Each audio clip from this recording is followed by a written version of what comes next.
welcome to Screen Talk, Indiewire's weekly movie podcast. I'm Eric Cohn, the vice president and executive editor, and my guest this week is actually New York Film Festival director Eugene Hernandez. But before we get into that, I'm very pleased to welcome back Marcus Jones, our awards editor, who is tracking a whole bunch of stuff going on this week. Marcus, how are you holding up so far? I'm doing very well, I hope. Getting through the week, trying to see as much as humanly possible. And 1 week at a time, every week we see something that kind of changes up the narrative these days. It's going to be a while before we have one of those periods of time where not much is happening. So this past week, we finally got the first reviews of Amsterdam, the new David O. Russell movie. And I know there was a lot of speculation about whether or not this movie was a real awards contender. Disney moved up the release date by a whole month not that long ago. So what can you tell us besides the fact that it's obviously another very busy, very star-studded David O. Russell ensemble comedy, I guess? So I would say awards contender, it's not, but I don't think that it'll be a movie that Oscar voters dislike. I just am not sure if it's particularly good enough to go the distance in anywhere except maybe like best original screenplay. Always something that David O. Russell tends to fall into because, of course, he writes his movies with a very particular kind of dialogue. But, I mean, what is Amsterdam? Just tell us real quick. Well, I mean, I can tell you I saw it. I don't know if I can quite summarize. Don't spoil it. I'm just saying. I really can't get a sense from even the materials that are out there. I mean, one, it's a lot. It's David O. Russell at his David O. Russellist. But the simple story is Christian Bale's character, John David Washington's character, and Margot Robbie's character all meet during World War I. Yes. And end up in Amsterdam, and that's kind of their haven, and life kind of takes them back to where they're from, and they sort of reunite around this mysterious kind of conspiracy going on in, I want to say, 1930s New York. And so as things are unraveling, a new Oscar winner joins the cast like every 15 minutes. And so if you're not quite following where the story's going, at least you have like Rami Malek showing up to look forward Why to. the hell not? Yeah. That sounds fun. I'm into it, and I hope to see it soon. I'm sorry I wasn't able to see it sooner, but I'm glad that you were able to knock it out and move forward, because it is starting to be a pretty busy fall season. Another movie that seems to be coming out and then sort of potentially drifting into the ether is Blonde, which premiered at Venice. We didn't see it then because we weren't there. But now that it's out on Netflix, the world has a chance to see for themselves that this movie is much more than a question of whether or not Ana de Armas got to keep her accent, and more a question of, is Andrew Dominik actually exploiting Marilyn Monroe in the process of trying to combat the exploitation that happened in her life? So where does this leave Blonde now? When I saw it, it was very much a film that, and I think this was the general feeling, people needed to marinate on it. Like, we're not sure if we loved this, if we hated it. There's some interesting things there.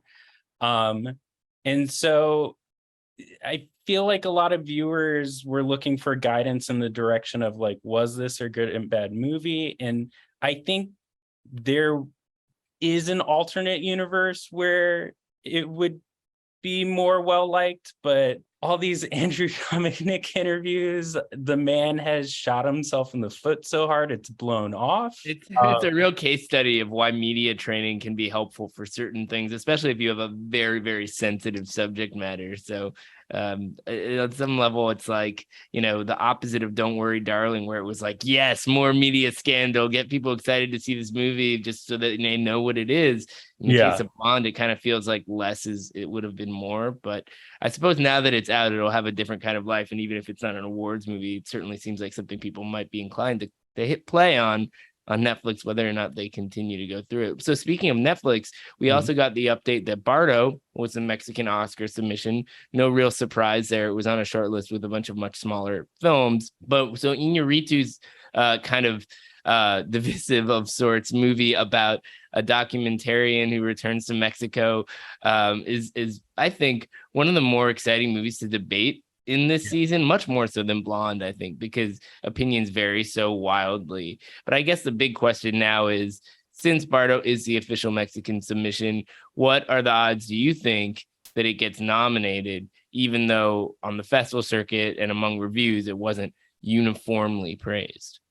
Well, we've already seen that certain filmmakers really enjoy it. Barry Jenkins showed support for it. Cate Blanchett showed support for it. I think that's going to continue, and we know Iñárritu is already well liked by the Academy. And so, if anything, it being the official submission for Mexico really lays a path down for it to get into more categories. And I think when people sort of see the level of like visual storytelling with this film, I could for sure see him being nominated for Best Director. I totally agree. I feel like, I mean, look, the guy won 2 back-to-back Oscars, and it wasn't just because The Revenant was widely beloved by every single person who saw it. It's because he's an Academy-friendly kind of filmmaker, and this is a very Academy-friendly film in a way that's only going to continue to evolve as it plays at more festivals. So it'll be fun for more people to see it. I'm actually more excited about this one dropping on Netflix to see how like the wider response is as that continues to evolve. So Marcus, we got a lot of stuff around the corner. New York Film Festival is starting this week, and I have this conversation with Eugene about it. But in terms of what's there and what's past New York Film Festival, what are we left kind of waiting for in terms of the awards conversation?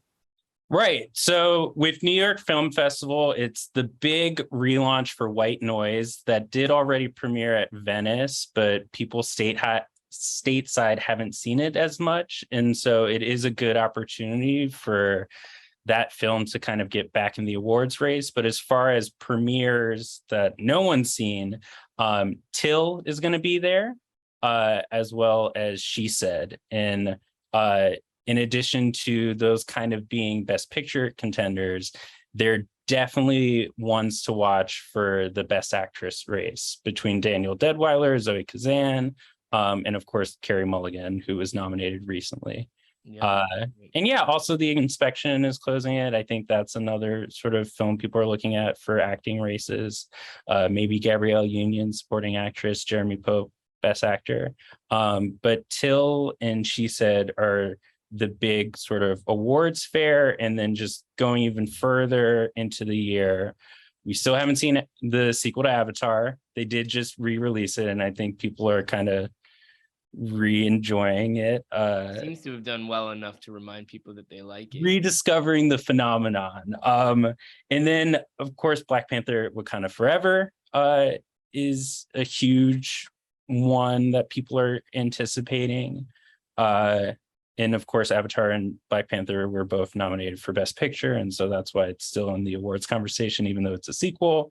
And then Babylon, Damien Chazelle's movie, looks like a huge spectacle in a good way. And Guillermo del Toro's Pinocchio, not the first Pinocchio of the year. Almost certainly the better one, but exactly. Always leave it to Guillermo to close out the year. I mean, nobody really knew what to expect with Nightmare Alley. It didn't premiere at any festivals. It just kind of like showed up and then, got a Best Picture nomination. So yeah, so we still actually have a long ways to go, a lot more stuff to see, which is exciting. I'm excited you're coming to New York Film Festival, and we'll have a good time doing that together in a couple of weeks. Before that, I just want to tease anybody who's going to be around at the festival. We'll be doing an edition of Screen Talk Live on Monday, October 3rd at 6:30 p.m. in the amphitheater there. So Marcus, I'm sorry you can't join us for that one, but we should have some other Indiewire folks there and maybe even some surprise guests. So you'll have to hear about that later. And then when you make it over to New York, we'll make sure to include you in the fun. But until then, I'll leave you to your screenings and a very busy award season ahead. So, stay safe out there. You too, and look forward to seeing you in New York. My guest this week I'm very excited about is Eugene Hernandez. But before we get into that conversation, I want to say something very quickly about the number 400. According to Wikipedia, the The number 400 is the HTTP code for a bad error, as everyone knows. It's a series of highways in Ontario and a Lebanese card game. But perhaps more importantly for our purposes, it's also the episode of Screen Talk that we are recording right now. And I'm very excited about that. When Ann Thompson and I first kind of drunkenly came up with the idea of recording ourselves bickering each week at the Seattle Film Festival during a party in 2014, I don't think either of us expected that we'd keep that up for so long. But while, Ann and I obviously have had much to say about how Screen Talk has grown and we've developed listeners over the years, it's nice to have Eugene here, because Eugene is obviously here in a very specific capacity. You are the director of the New York Film Festival, but also you co-founded Indiewire and were both my boss and Ann's boss. And so in a sort of indirect way, can take some credit for Screen Talk. So Eugene, thank you for being here, and thank you for hiring us and putting us together in a way that ultimately led to this podcast. Oh, I'm so proud of you, and I know Ann is listening. I'm so proud of the two of you and getting to 400. I was trying to think what is the appropriate gift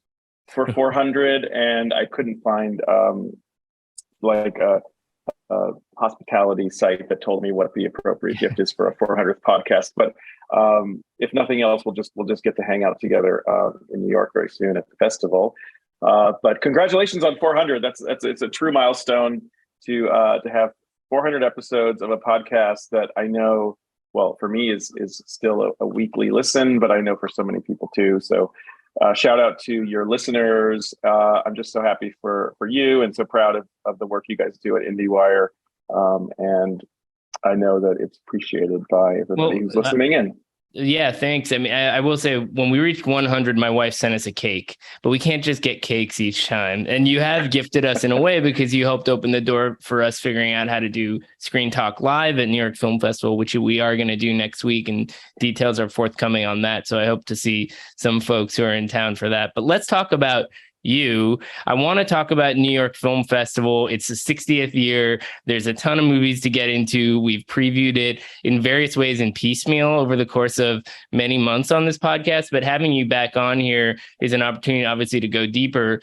I think I also have to acknowledge that you've had some really big news in the last few weeks, which is that you are the new director of the Sundance Film Festival, which is massive, massive news in our little world, and perhaps even beyond that. And it's an incredible, incredible moment, I think, not just for you professionally, but for IndieWire to have created this platform for you, having started the site with your peers at Sundance back in '96. And so I guess what's fascinating to me about this, among many other reasons, and of course, I'm excited for you, but I'm also sort of amazed that you're able to keep your head straight, because this news came out in between Telluride and Toronto, and the news said you started in November, but then you're going to kind of like be around, but you're not like running everything and helping with the selection as much this coming edition. And you're still planning New York Film Festival. You're still running New York Film Festival through this edition. So how are you so focused on New York Film Festival with this massive, massive new assignment that's come your way? I'm not thinking too much about Sundance and the 2023 edition right now, and thankfully, Joanna and Kim and John and the team there, Bill, the producer, are on track, and everything's going well so far. And this year, for me, this first Sundance, which will happen just a couple of months after I start on November 1st, is already in great hands. So I'm going to be observing a lot of the process. I'll be out in LA in early November, and I'll be in Utah in the middle of November, meeting my colleagues. Thankfully, I know a lot of them. But yeah, look, I think there was a momentary disruption a couple of weeks ago, as you mentioned, when the news came out, and I got so many amazing messages and emails and texts and Instagram messages and Facebook messages. I actually just spent the weekend finishing up because I wanted to respond to as many of them as I could, or to all of them actually. And I just finished that process over the weekend. And it was amazing to reconnect with people in our industry. There's so much goodwill that I felt that is really about Sundance and the opportunity that Sundance and the role that it plays in our community. So I get to be part of shepherding and harnessing that energy. But as far as New York, it hasn't been hard at all, because the countdown clock just keeps ticking towards the New York Film Festival. So even though I was disrupted for a day or so, I was right back in it the next day. And our team in New York, Matt Polish, our producer, and Dennis Lim, artistic director, and the whole team have certainly kept me focused. So it hasn't been that challenging, actually. Yeah, well, I'm glad to hear that, and of course, I'd be curious to know how you're planning to deal with the end of the honeymoon period when people are stop being like, congratulations on running Sundance, and instead get mad because somebody rejected their films. But we can get into that at another point in time. I do have more questions about Sundance because I think it ties to some broader issues. But let's talk about New York Film Festival, because that is why you're here, and you're dressed in an NYFF 60 staff sweatshirt yes, now. So yes. very, very important piece of context. A classic New York Film Festival poster from the 5th edition behind you. So you are living in this world right now. The festival opens with White Noise, which is Noah Baumbach's new movie, an adaptation of Don DeLillo's quote unquote unfilmable novel. Exclusive. I've seen the movie too. I quite enjoyed it. I was sort of fascinated by the reaction to the movie out of Venice, because of course, when people say it's really weird, it's like, well, no kidding. I mean, it's a Don DeLillo adaptation, and people said it was unfilmable for years. And I'm still sort of, looking at different sides of this movie to fully unwrap it. But it's incredibly entertaining. And yes, it's strange, but in a way that I think is sort of like an organic stretch for Baumbach. Like, it didn't feel like it wasn't a Baumbach movie or something like that. Now, I'm curious from your perspective about the decision to show this movie, because it is an odd one to some people. I think a lot of folks don't totally know what they're in for. Certainly, if you haven't read the book, you have no idea what you're in for. It takes some really wild curveballs. You think it's like, sort of an insular story of a liberal college for a while, and then all of a sudden it becomes more a disaster movie, and then it becomes something else. And I don't want to get into that. I don't even know how to describe that, but it gets people talking. Now, when did you see this movie, and how did you sort of wind up with all the different films that you had in consideration, with these bigger profile films like Till or She Said? How did this become the opening night film? It's the first film in history, and this is the 60th edition of New York Film Festival that also opened the Venice Film Festival. Yeah, no, you're exactly right. Look, I think there's a few pieces, and I think you started to hone in on them. There's a few components to this. And when did we see it? I think it was probably the second or third week of July when we saw the film. So for folks who are listening, and to sort of give a bigger picture context, so I'm sitting here, talking with you about the festival, talking with you about our lineup, but on our main slate selection committee, and there's 5 sections of the festival, 4 film sections and 1 talk section. In our main slate section of the festival, we have a committee of 5 folks. Myself, Dennis Lim, who's our artistic director, who heads up our selection committee, Florence Almozini, who was recently hired to be our new head of year-round programming at Film at Lincoln Center, Rachel Rosen, who folks may know from her work at the San Francisco Film Society and Film Festival, Los Angeles Film Festival many years ago, and Cameron Collins, who's a terrific film critic, writer, and also creates crossword puzzles for the New Yorker every so often. Very good ones. So the selection committee, we get together, and actually this was the first year, for obvious reasons, that we were able to get together and spend a significant amount of time together watching movies in person, rather than watching them at home over Zoom and then watching them at home and then getting together over Zoom to talk about them. This was a different thing for us. So it's mid-July, it's second, third week of July. We're in the Walter Reed Theater. We carved out a lot of time for ourselves to watch films that, for whatever reason, either wouldn't be available to us on a link at home, or films that we really felt like, many of them new to the fall season, so we hadn't seen them in Cannes or Berlin, that we wanted to watch together as a group and also on a big screen. So we watched a lot of movies together over the course of a week to 10 days at the Walter Reed Theater this summer. And on the day that we watched Noah's film, he dropped by to say hi and to say hello and to kind of do a little personal introduction. Not a strategic decision at all on his part. Well, certainly, we didn't know what to expect. We've been hearing about this movie, everything you just said about it. Yeah. And, I think he seemed very light. He seemed very lighthearted. He seemed very enthusiastic. It's a festival that I don't want to speak for him, but you'll see him this weekend at the festival, and he can tell you better himself. But I know it's a festival that means a lot to him. I know it's a festival that his parents have been bringing him to since before he was a filmmaker. So he's had a long relationship with sitting at Alice Tully Hall and watching movies where his movie's going to play on opening night.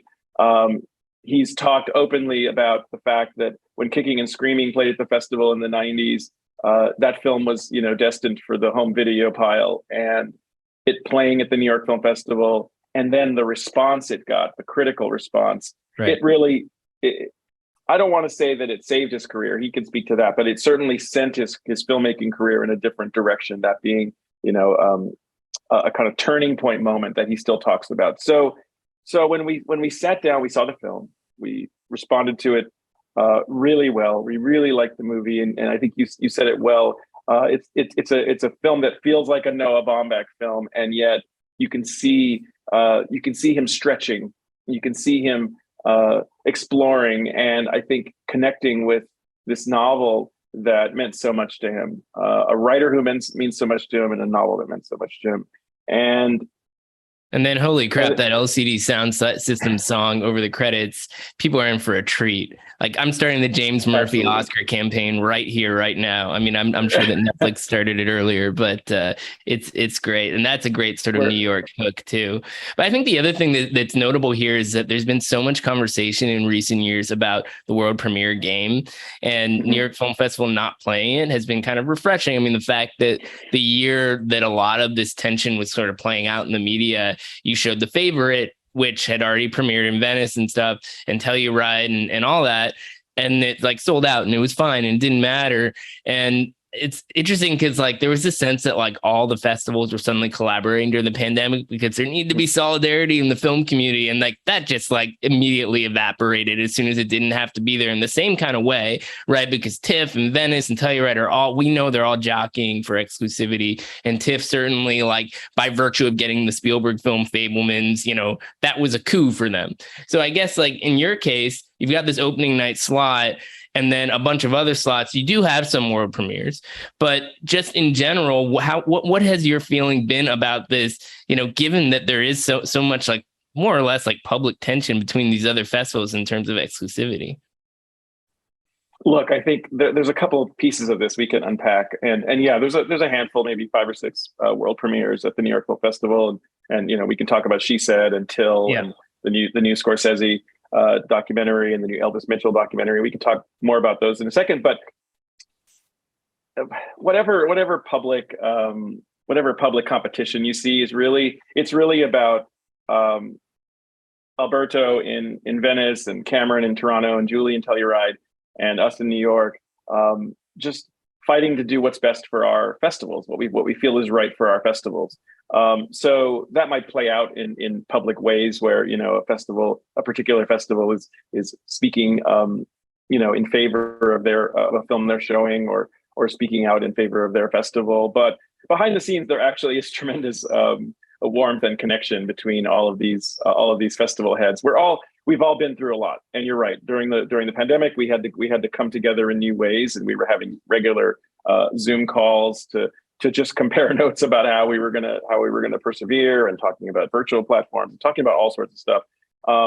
Those relationships are still exist, and they're stronger because of what we've all gone through together. But at the end of the day, we each have to look out for what we feel is right for our particular festival. So I think this year, it was so great. It was so just great to be in Toronto and to be able to see Cameron and talk to him and just see the outpouring of response from his audience there this year at the festival in Toronto. It was super exciting, and I was so happy for him and for that festival. Likewise, in Telluride, you were there and you saw the response firsthand, and for Julie to get that response. I still have not been to the Venice Film Festival, and someday, Eric, we gotta go out that festival. It's going to happen. But as far as world premieres, and as far as talking about the New York Film Festival, there's certainly a history. There's certainly been some big films that have had their world premieres at the festival, but there's certainly years where we've decided to open with a film that isn't a world premiere. And here's the thing that I think is worth sharing, and I'll name drop in order to make this point. I got to meet Elegance Bratton, uh, in In the Toronto. pantheon of name drops, that one is very specific to this conversation. So It is. And I got to meet Elegance Bratton, the director of The Inspection, our closing night film. And ever since seeing his film this summer, and also since being aware of his photography and seeing Peer Kids and knowing his story, I've been wanting to meet him. And so we got to have this opportunity to spend some time together in Toronto. And one of the things I shared with him, and he was provoked by this in a really special way, but I was trying to really think about what you're asking, which is how we sort of got to the point we're at right now, where White Noise is our opening night, All the Beauty and the Bloodshed by Laura Poitras is our centerpiece, and The Inspection is our closing night. And one of the things I was sharing with him is that this group, we came together as a selection committee, and we sat down after watching a lot of movies together at the Walter Reed, and we gave ourselves permission. And that's no small task as a committee. You can bring so many external expectations to a process. What this particular industry might want you to do, or what this particular set of journalists might hope you will choose. And believe me, I would get Instagram messages and texts from folks who are your colleagues in as critics or journalists, lobbying or asking about this film or that film, right, as our opening night or in it. But we sat down and we gave ourselves permission to really think about and make decisions for these big slots that we felt were exactly the kind of purest form of not just advocacy, which they are. You're putting these films in a specific place with a spirit of advocacy, but also permission to be true to, in the 60th year, to be true to the origins and history and legacy of this festival that we're caretakers of for the time that we're here. And how interesting, of course, that you look through and you see there's a through line, there's a connection to either New York, their New York stories, or New York artists that have a strong connection in these three slots. That was something that sort of emerged later, and it's so fitting in our 60th year, and a year that we're in all five boroughs for the first time. And then we chose James Gray's film Armageddon Time to be a 60th anniversary special evening. It just there's such a nice sort of connection between all of it, but it was a moment where we had to just kind of try to clear ourselves. I'm sure this happens for you when you're sitting down to write about a film. Everybody wants you to write about it this way or that way, and you sit down and you have this moment of clarity where you want to really be as authentic and true to what you're trying to do. And so that was what that permission was about, just giving ourselves the permission to really make the choices that we felt were exactly right in this year, and not think about premiere status. And I've seen those movies, they'll play well in the room, especially the Laura Poitras movie. If anyone's like, why is a documentary the centerpiece? I mean, this thing is like going to be like a rock star's welcome for this like major New York artist and all that kind of stuff. But in The Inspection too, I have this sense that there will be a lot of goodwill in the room for Elegance Bratton, this kind of like rising star of sorts. And the movie is more entertaining, I think, than people may realize. So I certainly, I can see how it worked out in the movie's favor to get a big slot like that. So quickly, I do want you to talk about those other world premieres you mentioned. I don't want to spend like a ton of time digging into it because people know that like what Till and She Said are. There's a Scorsese documentary. Maybe people don't know that he made one, but Scorsese, Elvis Mitchell directed this documentary. Is that Black Enough for You? So let's go through those four quickly, because I think talking about the new films at the festival is a really important part of understanding kind of what you're adding to the conversation. So starting with Till, what is it about this movie that kind of led you to give it a prime world premiere slot? Till is super exciting for us. Shinoya Chukwu, who directed Till, folks may know her from her film Clemency a few years ago, and that film actually was opening night of our New Directors Festival. We do a festival in the spring that we collaborate on with MoMA, and it was the opening night of that festival a few years ago. And she also participated in our Artist Academy. So we have a long connection with Shinoya. And again, we sat down in the Walter Reed, not knowing what to expect. And this movie, without any context at all, we sit down to watch this movie. And it really moved us. We had a really substantive conversation about it after. And it's the story of Emmett Till, but what most of us might know about Emmett Till, and the horrific way he was murdered, and the images of his face and his body that were seen in the press at that time, and the impact that they had, are a part of that story. It's sort of like the first third of that movie. And what we take from it, and what we took from it, as we talked about it internally, is the incredible story of his mom, Mamie Till, and the sacrifices that not only she had to endure in losing her son in such a public, horrific way, but the activism that grew within her, and the way that Shinoya treats that activism, and elevates and celebrates and honors that activism, and the way that I think it moves an audience will be felt this weekend. We intentionally, again, gave ourselves permission, put it on the second day of the festival. It has a prime slot on the second day of the festival this Saturday, as its world premiere. And we're doing a couple of key things that I think are really important to the bigger decision that we made. Was able to have breakfast recently with Alana Mayo, who's the head of Orion. Mm-hmm. And not only are we showing the film on this Saturday night as the world premiere, we're doing an early, like 11 a.m. screening the following day with a lot of folks from around the city coming to see the movie. And that'll be a terrific screening. And then on Monday, we're doing a free screening at Alice Tully Hall, same venue where the film will premiere, at noon on Monday, a private screening for just school students and community groups. So there'll be kids from all over the 5 boroughs, from all over New York, coming to Alice Tully Hall to see the film, to participate in a conversation with the filmmakers, with Whoopi Goldberg, with the folks involved. Whoopi's one of the producers, and we're going to simulcast that Q&A to 5 or 6 other cities around the country, to Atlanta, to Louisville, to Chicago, Philadelphia. There will be screening, Boston. There'll be screenings in each of those cities at the exact same time. And then we'll have a shared conversation. So for us, this film is an opportunity not only to showcase a rising film artist like Shinoya, and some amazing performances in the film, and the craft that's at work, but also what the film is about and why it's important in this moment. So okay, it's a really big thing for us. A little faster now on She Said, because the thing is, like, all of these things are worth digging into in depth, but this is one I haven't seen yet, and I'm very curious to see the response to it. The thing that's so fascinating to me about it is, like, we all feel like we know this story of the Harvey Weinstein expose. I know it broke during NYFF and all that stuff.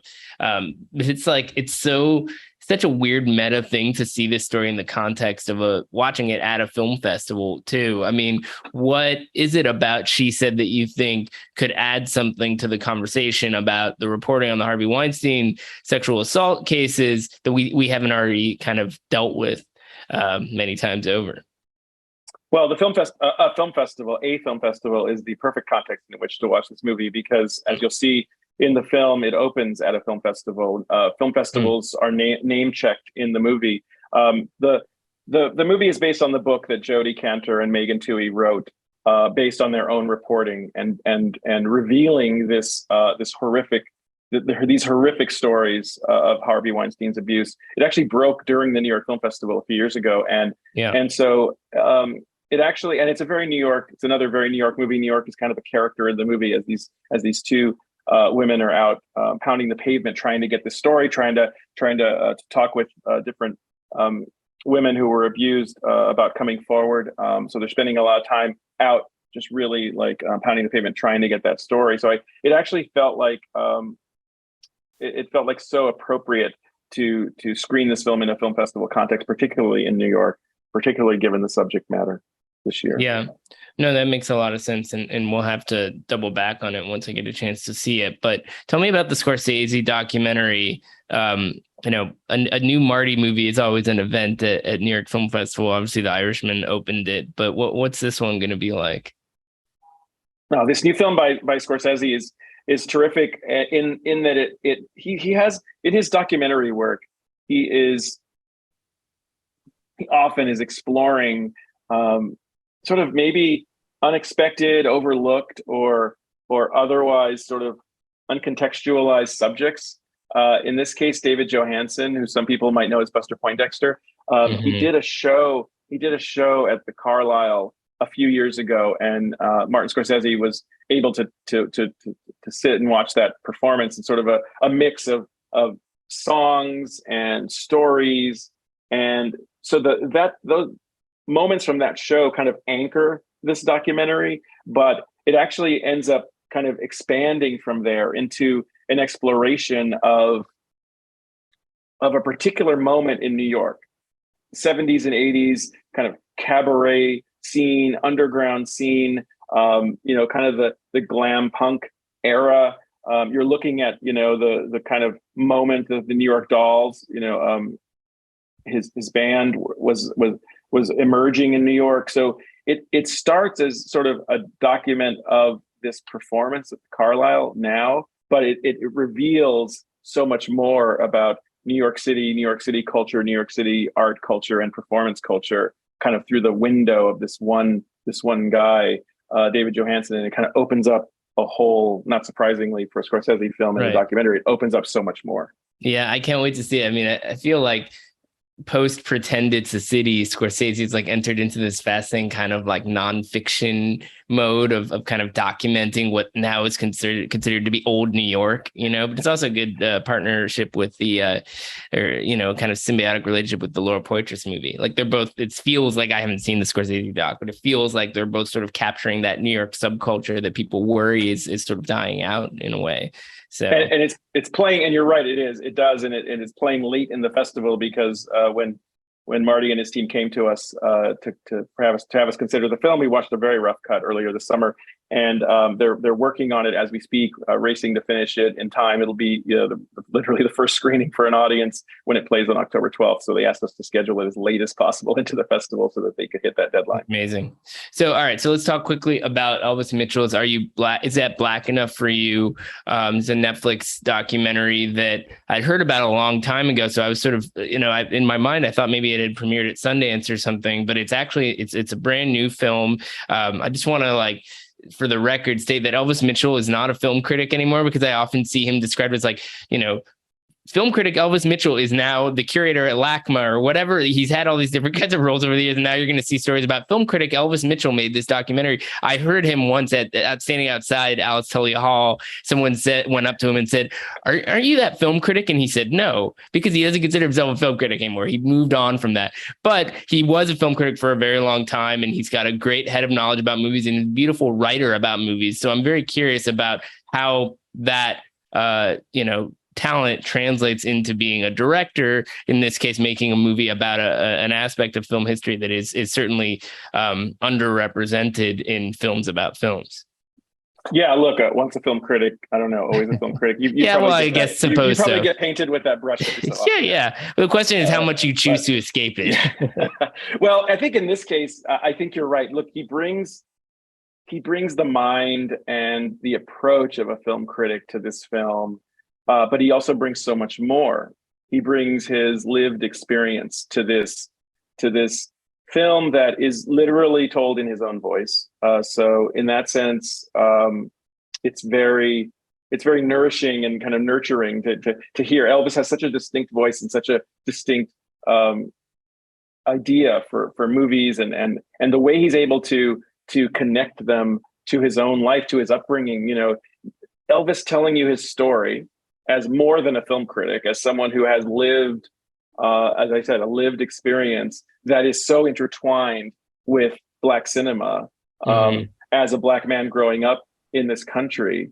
And the way he's able to contextualize his own life, how movies and images that he saw as a kid early in that life, and then goes back to as he's gone through that life, how that informs how he looks at movies, how he looks at this country, how he looks at the world we're in now. So yeah, I mean, he starts from the foundation of someone who has a critical eye on cinema, but also someone who's sitting back and kind of thinking about how those images and the way he's intellectually processed them have influenced how he's navigated his life as a Black man in this country. And I think that and the voices of others that he's able to engage in a conversation, it's a really riveting experience to watch film history, in this case, Black history and Black film history, contextualized in the way that it is. It's more than educational. There's an educational component to it, but it's more than that. It's really revelatory. It's a really cool. special documentary. I can't wait to see it. I'm really fascinated by that, sort of reckoning of sorts. And it sounds like the kind of thing that could have a real audience too, which is always great for docs these days. I hope So we haven't talked about a lot of the movies that are coming back from Cannes, but I think it's worth getting into that from a broader perspective, because a lot of them are also the Oscar submissions from their countries, which is this hotly debated question of how, movies campaign for Oscars, that each country gets to submit a movie and so forth. Some of those decisions are still being made. Today, we were recording on Tuesday, and there was this whole news story about Russia boycotting its Oscar submission. So there's this constant conversations going on about how these things go. But in the meantime, New York Film Festival is reinserting some of these movies into the conversation. And it can have a real impact. I mean, I remember when Parasite came to New York after winning the Palme d'Or at Cannes, and there was no question that amplified its profile as it continued along the way, and then opened up all these conversations about, well, why aren't more international films being bigger Oscar contenders? So now you've got all kinds of stuff. I mean, from Corsage, the Austrian submission, to Decision to Leave, Park Chan-wook's film. Of course, everyone's favorite Donkey and Crisis movie, post Ohozard Balthazar, EO, which is the Polish submission. So how do you look at these films in terms of the way that New York Film Festival kind of brings them back into the conversation? And then, I know you've been an Academy member now for a couple of years, but you're sort of part of that newer class. I mean, how are you sort of looking at the role, not just that New York Film Festival can play, but that the Academy can play in terms of elevating these kinds of movies in the U.S.? Yeah, it's a great question. I think bigger picture. I mean, look, I'm biased. We talked about Sundance earlier. My career started at a film festival. My exploration of cinema was amplified by my own journey to the Sundance Film Festival in '93, the New York Film Festival a year later in '94. So everybody who's listening should understand that I'm fully biased in favor of film festivals, right? But I do feel strongly, as both as an Academy member and voter, and also as someone who organizes and is involved with film festivals, that there's such an important connection, synergy, and opportunity that remains between this end of year conversation that lasts for like 5 or 6 months, and the role that film festivals can play in helping to hopefully bring context and substance to a conversation about some of the films that matter for the year. So you've mentioned a bunch. I think also Alice Diop's film was just selected by France, if I'm not mistaken. Her film, Saint-Omer, yeah. Saint-Omer. There's such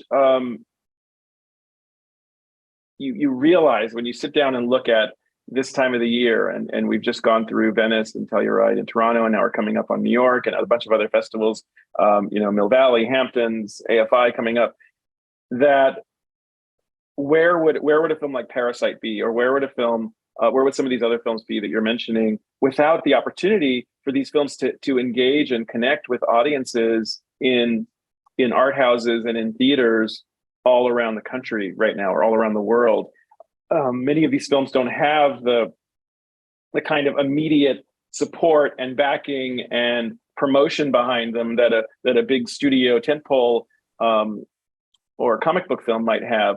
They need that kind of localized opportunity. You've been writing about the art house sector. You've been writing about programmers and programming this past year, and without that sort of connection that you can make between a programmer, an art house, and a festival as a gateway, as a bridge to a localized audience. Yeah, I don't know how else. Again, I'm biased, but I literally don't know of another way that a film like Saint-Omer, or a film like Corsage, or some of EO, without that kind of on the ground, like really like kind of handcrafted kind of context that right. The festivals can provide. I don't know where these films would be, because they're not getting the substantive theatrical releases. Film festivals in many ways are the meaningful release for so many films, and we're wishing for more. The art house sector, specifically is looking for those opportunities to connect with their audience. So somehow this combination of this new crop of really smart, really exceptional fall films paired with film festivals through the lens or through the bridge of the art house to the audience is some sort of special opportunity and magic. And Parasite was a perfect example of that. I think a number of these films you mentioned are going to stand out with audiences in part just because of the opportunities that folks will have to engage with them this fall, not just in New York, but at a bunch of film festivals this fall. Let me ask you about art houses for a second. Mm-hmm. So you're on the transition committee for the art house convergence, which is a fascinating sort of, there's a lot of internal politics to talk about here, but it could be a whole other episode. But I mean, that organization is sort of in the process of rebooting, and art houses, of course, around the country are in the process of rebooting in a quote unquote post-pandemic environment. Now, there's two different kinds of situations here. One in which the virtual film festival model opened up a way for these films and for festivals themselves to get to new audiences. And your incoming job at Sundance, in part, will have to deal with this because Sundance has already said they're maintaining a virtual component because, look, getting this very hard to get to an expensive gathering in Park City into 50 states was certainly an accomplishment of some sort.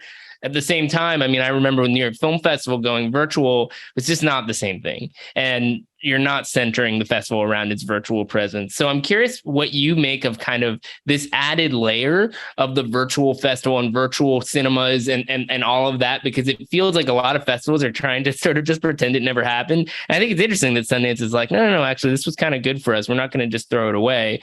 But you're kind of in between those two extremes right now, given your current job and the one that you're moving into.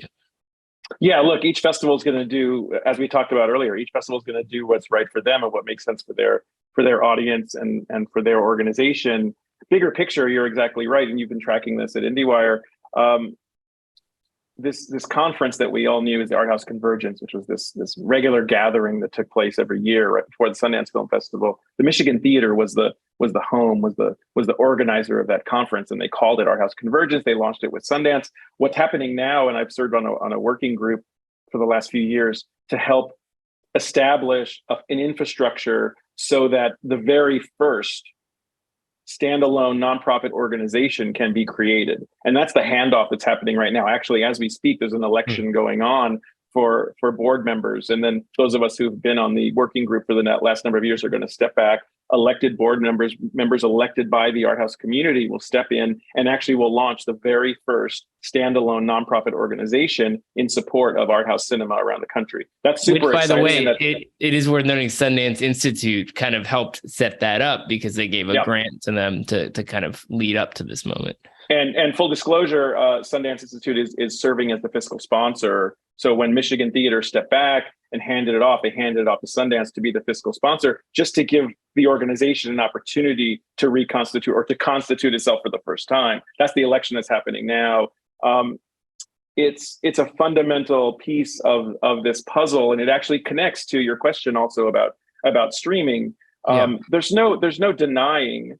You're exactly right in how you frame the question. There's no denying that we'd be like sticking our heads in the sand if we tried to say or tried to deny the fact that audiences are having much more robust experiences now with cinema because they can watch Criterion Channel at home or watch movies on Netflix, Amazon, Apple, or any other Mubi at home or on a phone or whatever device people might choose. Yeah. I feel strongly that the art house experience, the collective cinema experience in an art house, often at a festival, is additive and is meaningful and is significant and plays an important role in helping audiences navigate, find, connect with, contextualize films they might be watching at home on smaller screens. But I don't think that any of those components of cinema culture today exist in a vacuum. I think they all need each other more than ever for the whole sort of alternative cinema, art house cinema, film culture, that community to thrive and survive. I think that each piece of that is essential. So again, for some festivals, having a streaming component that plays either sort of alongside or maybe right after the festival is one way to do that. I'm watching what what our friends at NewFest, the LGBTQ plus festival in New York that's happening right at the end of New York Film Festival this year, and how they're navigating an in-person festival for 7 or 8 days, and then films are being available virtually right after. The opportunity to connect with audiences more broadly through streaming out of a physical film festival experience is really significant. It just gives audiences who aren't in New York, who don't have access or maybe resources to attend in person, the opportunity to experience something and to be part of a film culture that also exists virtually in the conversations that we see on, whether it's Twitter at its best, or Facebook or Instagram, or any other, on Letterboxd, for example, as well. There's a very rich film culture happening everywhere in this country, and certainly, in our world, but particularly in this country, that is fed by not just physical film festivals, but the opportunity that streaming also brings. How that all gets resolved going forward, in 5 years we'll look back and everything we're doing now will seem very rudimentary. It'll get sorted. It's not going to be black or white, though. Yeah, no, that's it's always that smartest to say, I don't know what the future is going to look like, because if anyone was trying to predict the future 5 years ago, they'd probably miss a lot, certainly about these particular nuances in terms of what disrupted the market.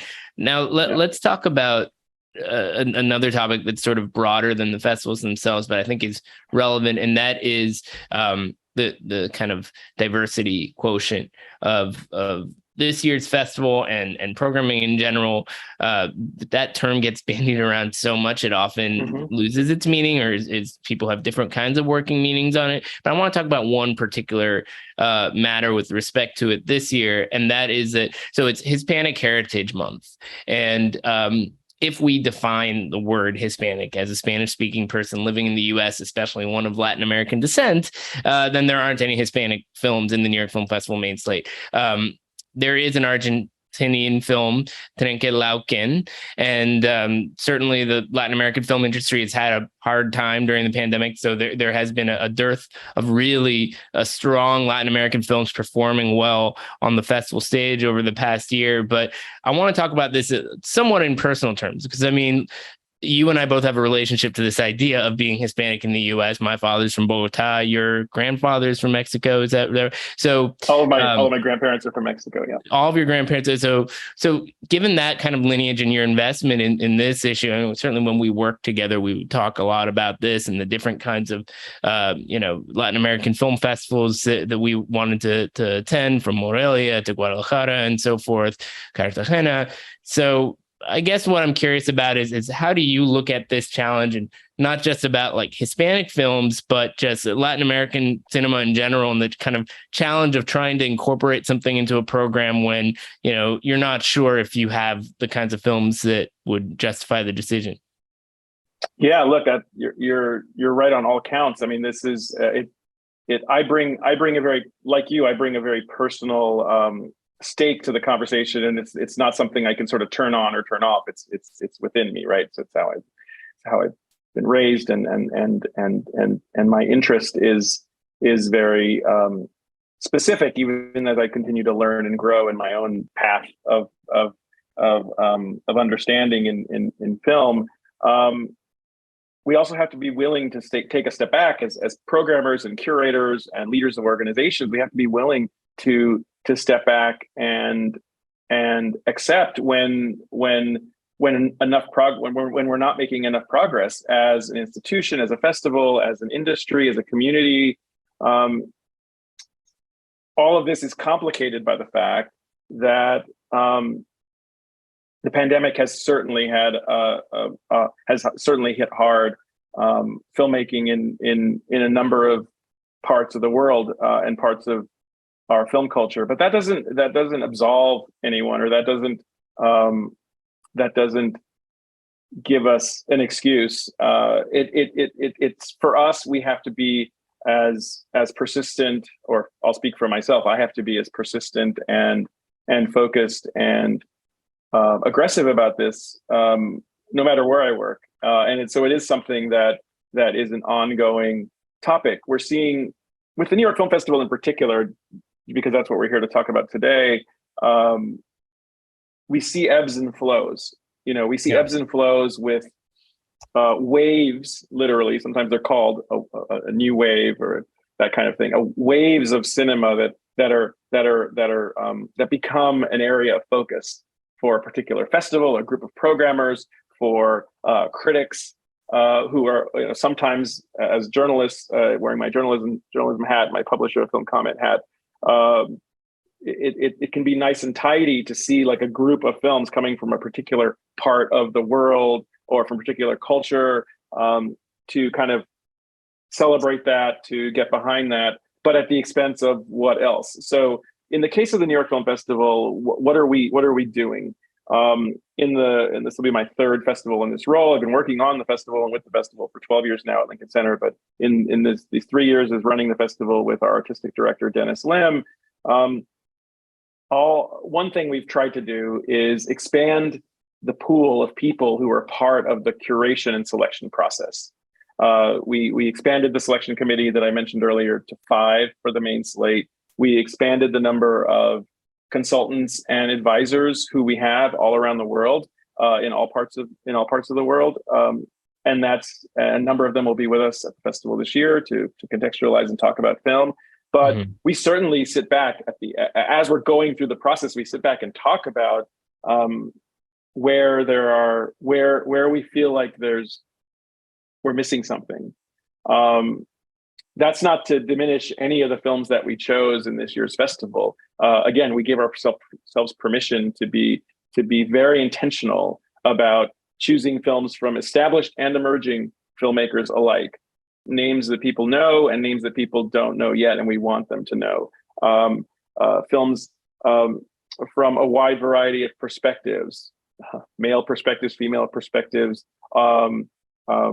non-binary perspectives, different parts of the world. But that doesn't mean we don't stop at numerous times in the process and look and see where there isn't enough abundance. And that's something that is every year, at least for me. I won't presume to speak for my colleagues. At least for me, it's a moment of recommitment at every point in our process. And when we finally decide to lock a program and sort of make this program of, it's about 32 films this year that are on our main slate. And we step back and sort of say, okay, where did we land this year, and where do we need to do more? I'm leaving that process and that commitment to my colleagues at Lincoln Center and taking it to a different festival. But I know that having been in those rooms all summer with my colleagues and hearing the conversations and hearing the passion, that there's a more than solid, there's a guaranteed commitment to being as inclusive and representative as possible in our process. And I have no doubts whatsoever about the same to be said for my future colleagues at Sundance, because their work speaks for itself. Right. But it's in my view, it's never enough. We have to keep pushing. We have to keep trying. Yeah, you haven't been sort of like dragged through the mud for, not doing enough to have a wide array of international perspectives and, some element of gender inclusivity and so forth across the programming. The European festivals obviously had a reckoning a few years ago where they signed this agreement saying that they were going to work towards gender equity in 5 years or something like that, which Cannes definitely didn't do. And it's like a constant thing that the press likes to kick up, and it's very complicated and gets very messy very quickly. But I'm curious how you feel about that kind of like quota conversation, this idea that, well, if we kind of start backwards and we say we want 50% women directors, 50% male directors, and then X number of countries represented, then, we can kind of fill in the festival accordingly. I mean, there are a lot of different conversations about different ways to approach this. And, NYFF was not one of the ones that announced, a plan to have, that kind of balance in place. Some people have. And I'm curious sort of how you navigate that more specifically in terms of like the question of quotas. I think we have to commit first individually and then collectively, first and foremost, to accountability.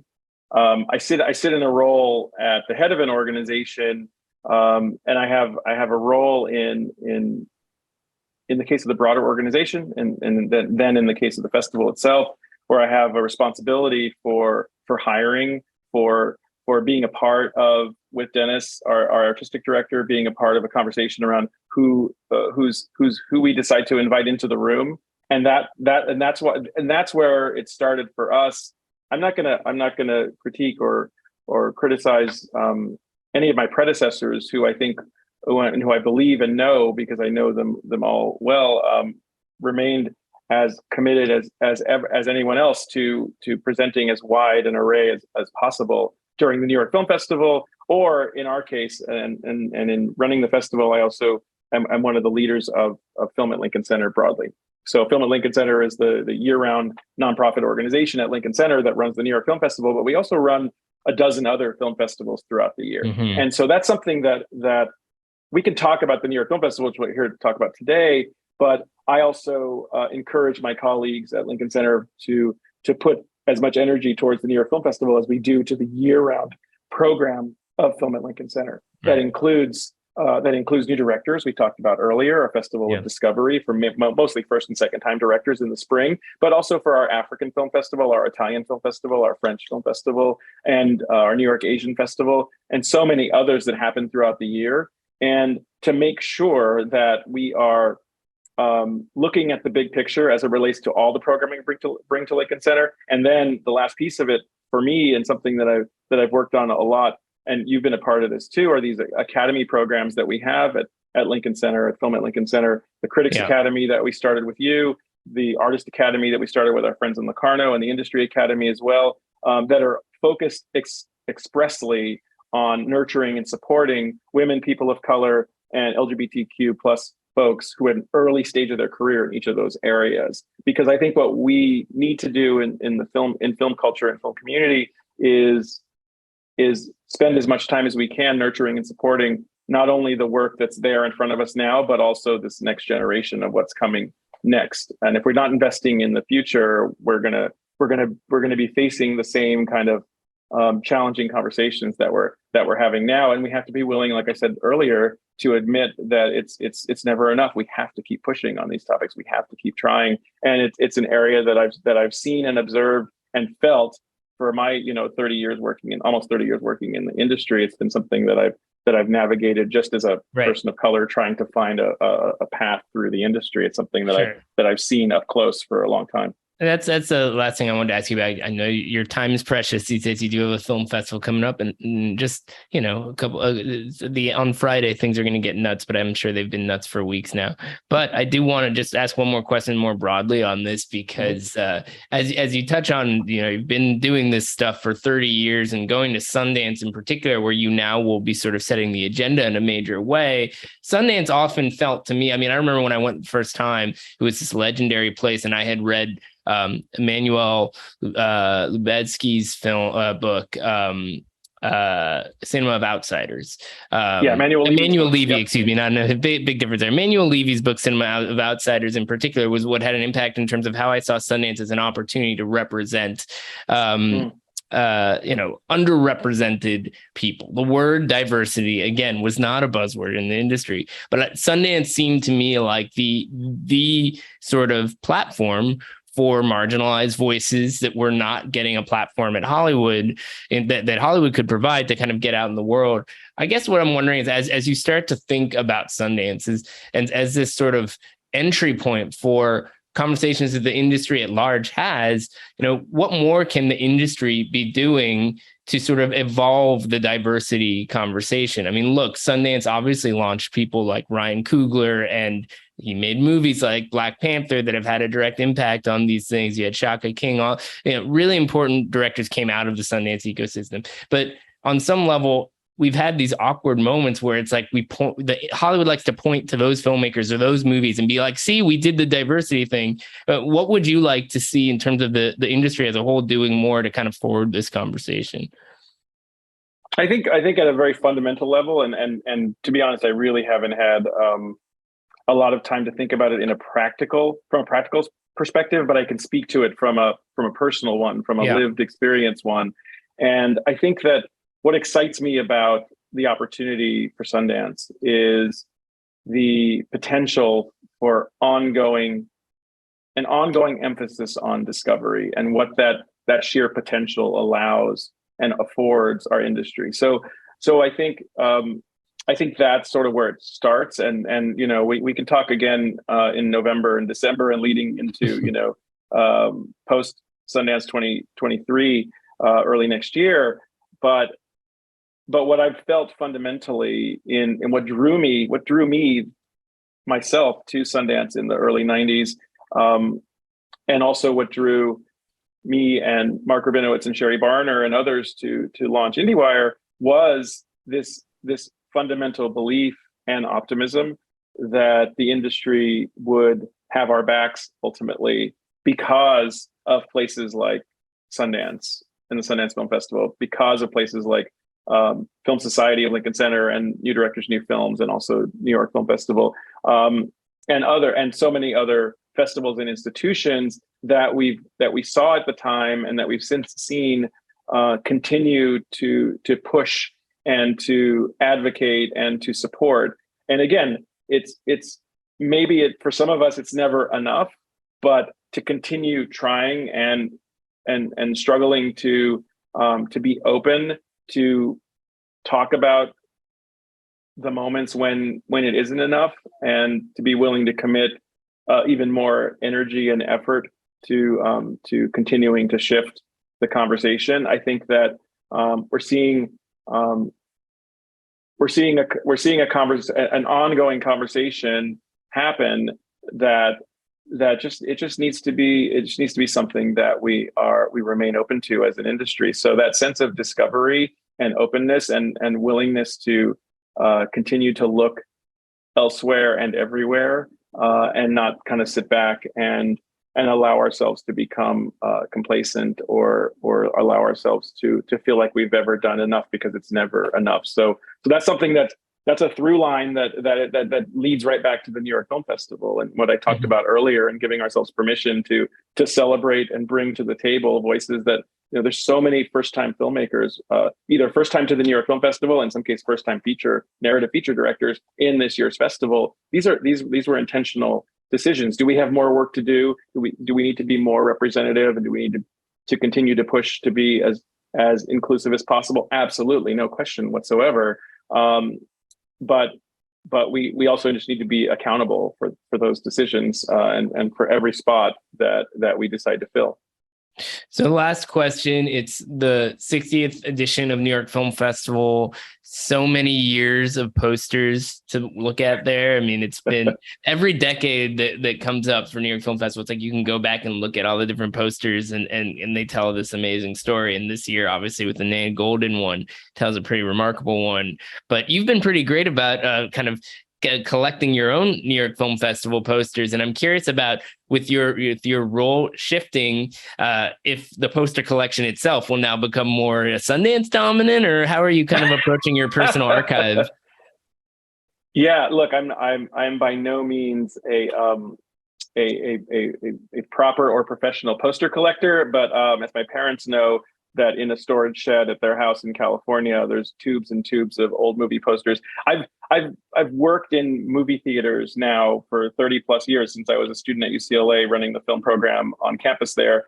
And something something triggered in me then to kind of hold on to these posters for films that were important to me, that were meaningful to me. And then as I started going to film festivals, in my apartment, some tubes filled with posters from various festivals over the years. The New York Film Festival has an incredible track record, because from year one, from 1963, they've invited artists, with the support of Lincoln Center and others, they've invited artists to create an original work to celebrate that year's festival. So there's a great track record, because they've just put a lot of energy towards it. So to have the opportunity these last few years to be part of that decision-making process, and even before I was running the festival, to have a voice in that process, has been super, super fun, just because I think it's another relic and an aspect of film culture that's just like a wonderful byproduct of folks who are passionate about the movies. And in this case,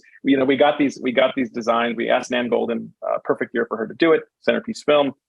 We asked her to design the poster, and she has such a great history of photographic work to think about and to consider. So she brought us these two images and asked us to choose one. And we just, if folks can look it up and see the posters that we chose, we literally could not choose between the two of them. And I think you were among some people I showed the two versions to at one point. Yeah. And you can see why. And your wife Liz works in the fine art world, and we just couldn't decide between two. So we went back to Nan and said, please, Nan, let us do, for one of the only times we've ever done this, let us have two posters. Why and the hell she not? did. And so it's been a fun part of the overall kind of experience of curating a festival, to also have the opportunity to work with artists like Nan to curate posters as well. It's pretty badass. And full disclosure, a couple of years ago, you gave me the Solowit 25th New York Film Festival poster, which is on my kitchen wall and is sometimes behind me when I do the video version of this podcast. And I fully expect to find a way to get my hands on this hot item for this year through some sort of connections that I might have to the institution. So we will talk. But Huge, I'm going to let you get back to work. It was a blast having you on. Obviously, we've been through a lot together, and it's really fun to kind of play this particular role, talking things through, but also it's just exciting that you're, at the center of these things and having an impact. So keep up the good work, and we'll all be watching.